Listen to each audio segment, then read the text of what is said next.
Baik, Assalamualaikum warahmatullahi wabarakatuh. Selamat pagi. Baik, hari ini kita akan masuk dalam pertemuan pertama dalam mata kuliah ekonomi publik.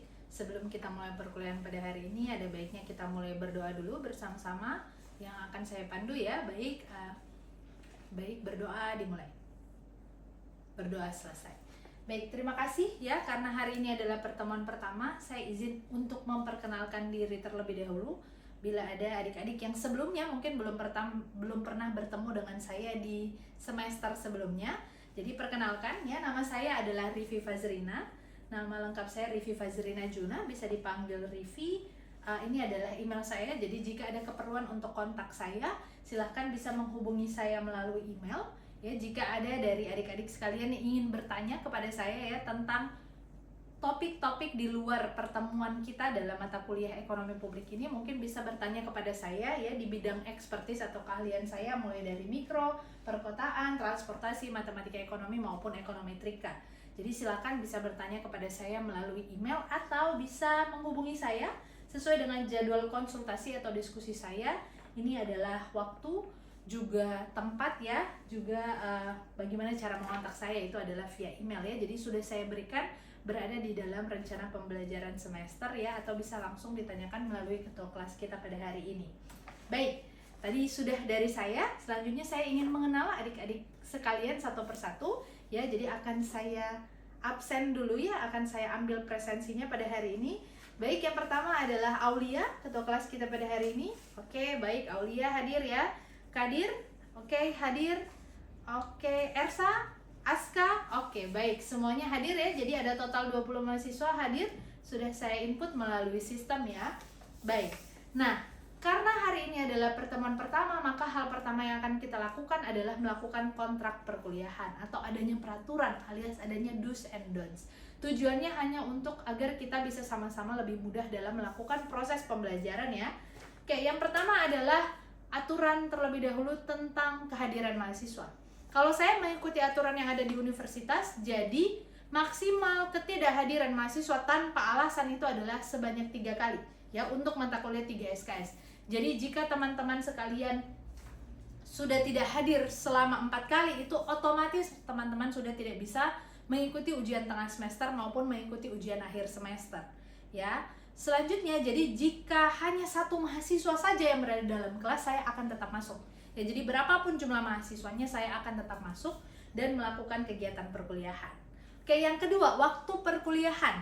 Jadi seperti tadi, alhamdulillah kita mulai tepat ya di hari Selasa jam 8.00 waktu Indonesia Tengah, waktunya tepat ya di RK 05. Nah, pertanyaannya yang perlu kita negosiasikan karena cukup sensitif adalah apakah ada toleransi keterlambatan dalam perkuliahan ini? Apakah ingin didiskusikan? Baik, mau minta 10 menit? Oke, boleh. 15, 20? Ada lagi? Bagaimana kira-kira? Nah, iya baik. Jadi kita tentukan saja bersama ya. Jadi kalian punya, untuk mahasiswa kalian punya toleransi keterlambatan maksimal sampai 20 menit. Jadi misal saya sudah masuk pada pukul 8 tepat, kemudian kalian datang di 08.21, itu sebaiknya tidak perlu masuk lagi dalam kelas ya, karena sudah melewati batas toleransi keterlambatan yang sudah kita diskusikan bersama-sama tadi ya. Oke, yang kedua, karena kalian ada toleransi keterlambatan, tentu saya juga harus punya dong ya toleransi keterlambatan. Baik, kalau saya izin minta 30 menit terkait toleransi keterlambatan, apakah disetujui? Oke, baik. Jadi kalau misalnya saya lewati dari waktu 30 menit toleransi tadi, silahkan teman-teman punya hak untuk kembali ya, karena seharusnya itu adalah kesalahan dari pihak saya. Namun saya bisa pastikan jika saya ada keterlambatan atau ada halangan untuk menghadiri kelas, saya pasti akan mengonfirmasi langsung kepada ketua kelas kita, yaitu adalah pada Aulia ya. Jadi nanti perlu ada saling informasi antara saya dan Aulia. Selanjutnya tentang makan dan minum di kelas saya boleh ya untuk makanan ringan, minuman ringan, air putih dan lain sebagainya, dengan syarat utama adalah tidak menyampah. Namun saya tidak menyarankan kalian untuk makan berat dalam kelas karena tentu akan mengganggu konsentrasi dalam proses pembelajaran. Oke, selanjutnya aturan paling wajib dalam kelas saya itu adalah ini, yaitu menitik beratkan pada keaktifan adik-adik sekalian sebagai mahasiswa. Jadi mahasiswa dituntut untuk aktif mulai dari bertanya, berdiskusi maupun melakukan presentasi. Ingat, tidak ada hal-hal apapun yang kami bisa nyatakan sebagai jawaban yang salah ya, karena ingat semua di sini kita sama-sama sedang berproses dalam proses pembelajaran ya. Oke, nah karena ini adalah pertemuan pertama, jadi saya perlu untuk menganalisis terlebih dahulu kemampuan dasar adik-adik dalam mata kuliah ekonomi mikro 1 maupun mikro 2. Jadi silahkan, saya akan berikan kuis ya. Bisa dibuka melalui Mentimeter atau Kahoot ya, linknya sudah ada, silahkan bisa diisi terlebih dahulu. Saya beri waktu 8 menit. Ingat, tujuannya hanya untuk membantu saya menganalisis kemampuan dasar adik-adik sekalian, agar saya bisa memahami kemampuan adik-adik dalam mempelajari ekonomi publik. Oke, baik, 8 menit sudah selesai. Terima kasih banyak, saya sudah menganalisis sedikit ya tadi dari hasil yang sudah teman-teman isi dari link Mentimeter dan Kahoot-nya. Saya sudah bisa analisis awal ya, kira-kira pengetahuan tentang ekonomi publik itu seperti apa. Baik, karena ini adalah pertemuan pertama, saya akan menjelaskan terlebih dahulu perkuliahan ekonomi publik yang sudah disusun dalam rencana pembelajaran semester. Ini adalah rencana pembelajaran semester yang sudah disusun ya. Ingat, mata kuliah ini adalah pembelajaran yang kami lakukan ya secara tim ya, melalui tim teaching ya. Tim teachingnya itu terdiri atas 4 orang. Yang pertama adalah Prof. Amir Arham ya. Kemudian yang kedua adalah Pak Herwin, ada saya juga bersama dengan Ibu Fitri Hadi. Jadi rencana pembelajaran semester ini sudah saya kirimkan kepada Aulia, bisa dibaca dengan lebih lanjut. Tapi sederhananya ada pada peta ini ya. Jadi ini adalah tujuan pembelajaran yang akan kita capai setiap pertemuan.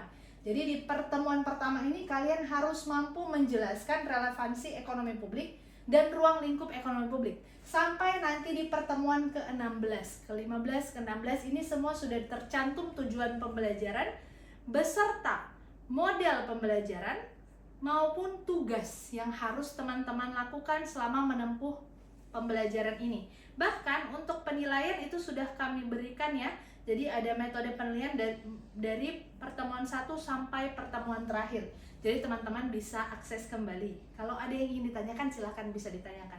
Jadi tugas-tugasnya pun sudah kami sampaikan di sini.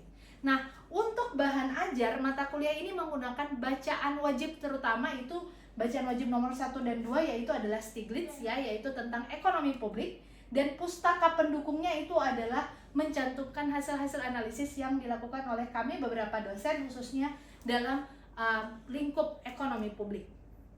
Nah, tadi tujuan pembelajaran hari ini sudah saya sampaikan, nanti juga akan ada tugas ya secara luring ya dengan bahan ajar, yaitu bahan ajar nomor 1 yaitu Stiglitz tadi.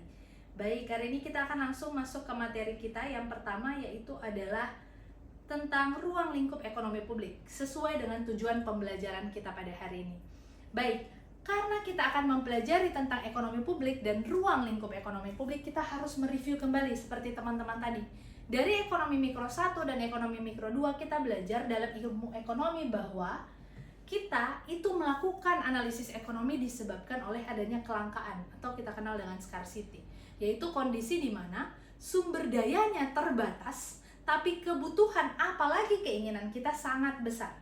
Karena hal tersebut membuat kita sebagai manusia harus memilih, harus melakukan analisis, sehingga akan terjadi pertemuan antara permintaan atau demand dan juga penawaran atau supply, sehingga timbullah yang kita sebut dengan keseimbangan atau keseimbangan pasar. Inilah yang kita pelajari dalam ekonomi mikro 1 maupun ekonomi mikro 2. Namun ternyata seperti yang teman-teman pelajari di pertemuan terakhir di semester lalu, yaitu dalam ekonomi mikro 2, ternyata asumsi-asumsi pemenuhan keseimbangan pasar baik di permintaan maupun penawaran itu ternyata tidak realistis, alias tidak tercapai. Dia tidak tercapai akibat terjadinya kegagalan pasar atau adanya market failure. Salah satu sebab terjadinya kegagalan pasar atau market failure itu disebabkan oleh salah satu hal yang kita sebut sebagai barang publik atau ekonomi publik, yang kemudian akan menjadi bahasan dari adik-adik sekalian dalam pertemuan 1 sampai pertemuan 16 nanti. Maka dari itu memang dasar utama ekonomi publik ini berawal dari tadi ekonomi mikro 1, 2 berjalan sesuai alur hingga sampai nanti di ekonomi publik sampai di pertemuan terakhir. Nah, jadi apa itu ekonomi publik? Apa itu ruang lingkup ekonomi publik? Jadi ruang lingkup ekonomi publik itu membahas tentang barang publik, di mana barang publik itu memiliki dua karakteristik utama. Ada di sini, paling kanan bawah. Ada dua karakteristik utama, adalah non-eksklusif dan non-rivalry. Tidak eksklusif dan tidak ada persaingan. Seperti apa contohnya? Saya akan berikan contoh. Misalnya contoh jalan tol. Untuk masuk ke dalam jalan tol, apakah ada persaingan? Tidak ada ya, kita tidak perlu ngewar dulu untuk masuk ke jalan tol. Kedua, kalau yang tidak bayar boleh masuk jalan tol tidak? Tidak boleh ya. Jadi apakah dia eksklusif? Betul, jalan tol itu eksklusif. Jadi yang masuk hanya yang melakukan pembayaran, yang tidak bayar tidak boleh masuk. Maka jalan tol tidak bisa kita kategorikan sebagai barang publik. Yang bisa dikategorikan sebagai barang publik apa? Udara, coba bernafas. Ada persaingan nggak? Tidak ada. Bayar tidak? Tidak ada ya. Jadi itu ya contoh udara. Ada beberapa hal lainnya. Kita bisa lihat apa saja sih contoh-contohnya mungkin yang bisa kita lihat dekat dengan kita. Pertama mungkin jalan raya ya. Yang kedua mungkin pendidikan, sekolah yang tidak membayar, yang gratis. Atau ini nih yang paling dekat dengan lingkungan kita, yaitu adalah taman kota ya, tidak jauh dari kampus ya. Masuknya apakah perlu bersaing dulu? Tidak. Apakah perlu ada eksklusivitas, perlu bayar atau tidak? Tidak ada ya. Jadi memang ini adalah salah satu contoh barang publik yang paling dekat dengan lingkungan kita ya. Nah, untuk itu sebelum kita mulai pembahasan kita pada hari ini, silahkan akan ada studi kasus terlebih dahulu ya, berdasarkan masalah ya. Jadi silahkan ditonton terlebih dahulu video YouTube ini, dan saya akan berikan waktu ya masing-masing sekitar 15 menit untuk melakukan analisis sederhana ya tentang apa permasalahan yang kita temukan dalam video ini. Untuk itu saya berikan waktu 10 menit dimulai dari sekarang. Oke, baik, itulah tadi ya, sudah seru sekali diskusi dari teman-teman sekalian, sudah banyak pendapat-pendapat yang saya terima tentang apa permasalahan yang kita temukan dari video tersebut tentang barang publik. Nah, tentu saja pertemuan tersebut sekaligus mengakhiri topik kita pada hari ini ya. Jadi karena sudah banyak sekali masukan ya, ternyata sudah banyak sekali tanggapan dari adik-adik sekalian, sehingga materi kita hari ini, tujuan pembelajarannya itu bisa tercapai dengan lebih optimal. Nah, untuk menutup perkuliahan kita pada hari ini, saya akan memberikan tugas terstruktur sebagai bahan untuk mengevaluasi pemahaman adik-adik tentang topik kita pada hari ini, sekaligus untuk memperkaya pengetahuan adik-adik tentang topik pada hari ini. Nah, yang akan dilakukan hari ini adalah studi literatur berkelompok, satu kelompok 2 orang saja. Daftar kelompoknya itu silahkan bisa ditentukan lebih lanjut nanti, yaitu dari bahan ajar 1 dan 2. Ya, studi kasus apa yang akan kita lakukan? Studi kasus di Indonesia. Identifikasi barang publik yang paling relevan dengan teman-teman sekalian, yang paling dekat dengan lingkungan teman-teman sekalian, dan analisis karakteristik pemenuhan. Apakah dia non-rivalry dan non-eksklusif? Apakah dia memenuhi karakteristik tersebut? Ingat, dilakukan dengan barang-barang publik yang berada di lingkungan paling relevan atau paling dekat dengan adik-adik sekalian. Jadi itu tugasnya, tugas terstruktur yang bisa dilakukan dan akan kita diskusikan dan presentasikan di minggu selanjutnya. Baik, karena pertemuan kita sudah selesai, pada hari ini saya akan mereview kembali apa yang sudah kita pelajari dari awal ya. Jadi di awal itu kita melakukan kontrak perkuliahan ya, kemudian yang kedua saya sudah menampilkan rencana pembelajaran semester dari pertemuan 1 sampai pertemuan terakhir. Kemudian juga kita sudah membahas tentang ruang lingkup ekonomi publik. Jadi tujuan pembelajaran kita sudah tercapai ya. Jadi teman-teman sudah memahami ya, sudah mengetahui, sudah mampu menganalisis ruang lingkup ekonomi publik ya, secara logis, kritis, dan sistematis. Nah, apa yang kita pelajari tadi? Kita mereview bagaimana alur dari ekonomi mikro 1, dari kondisi terjadinya kelangkaan hingga akhirnya terjadi analisis terhadap ekonomi publik, di mana terjadinya kegagalan pasar yang menyebabkan adanya lahirnya konsep dari ekonomi publik yang membuat adanya ruang lingkup ekonomi publik. Baik, itulah yang sudah kita pelajari pada hari ini. Terima kasih banyak sekali lagi, dan saya mengapresiasi keaktifan teman-teman dalam kuliah hari ini. Baik, kelasnya saya tutup. Wassalamualaikum warahmatullahi wabarakatuh.